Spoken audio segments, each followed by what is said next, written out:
Hi, my name is Ashley Share. I'm the founder and CEO of ShareLove.Fund. Today we are exploring the Sutras of Patanjali, Book 4, Sutra number 7, 4.7. In English it reads as follows. The actions of the yogi are neither good nor bad, but the actions of others are of three kinds, good, bad, and mixed. So this sutra I have a little bit of a problem with because I like to think of yoga as a way to de-escalate situations, go from reaction to thoughtfully responding. And I'm very wary when we use text to like differentiate, like, oh, we're yogis, so we're like this, and you're not, so you're like that. So I try to kind of not build walls where walls don't need to be built. You know, I think it is nice to have boundaries, like personal boundaries, or mat is a boundary, maybe some physical space boundaries, maybe some boundaries on like information you want to keep for yourself and information you want to share with others. You can have a boundary, but I try to not advocate boundaries of like, we're these kind of people and you're those kind of people, because sometimes I feel like that does more harm than good. But let's see what the gurus have to say about it. So the esoteric meanings, good and bad, or pure or impure. But in the case of the yogis, there's no pure or impure karma. As a yogi, your actions are performed with such equality that you don't bring them into either category. You're above good and bad. That's what it says. Let's talk about that in a minute. Others may categorize your actions, but to you, they are just something that has to be done, and they are happening.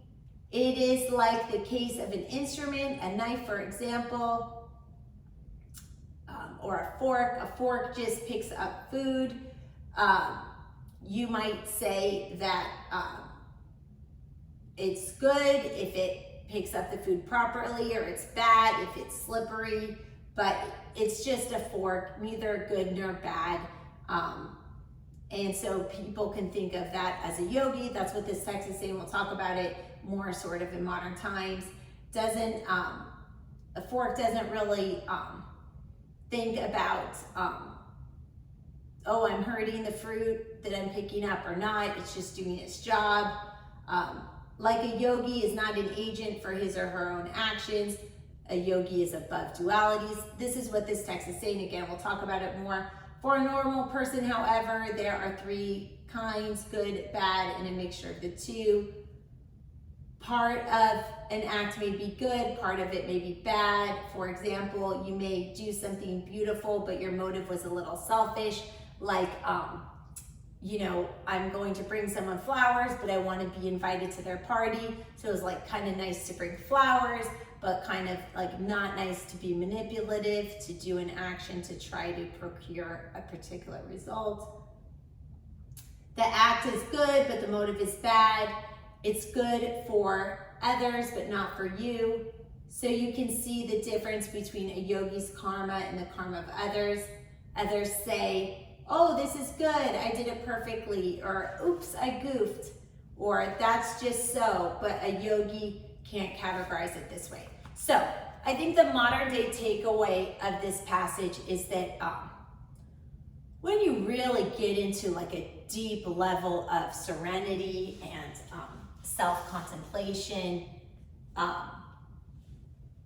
and when you're really responding instead of reacting, and when you're full of complete compassion for others, and when you are living a totally altruistic life in service to others, which I believe is not totally possible and is more of an ideal, but let's say all those things were happening, then this book is saying that your actions are just your actions, just like a fork does its job.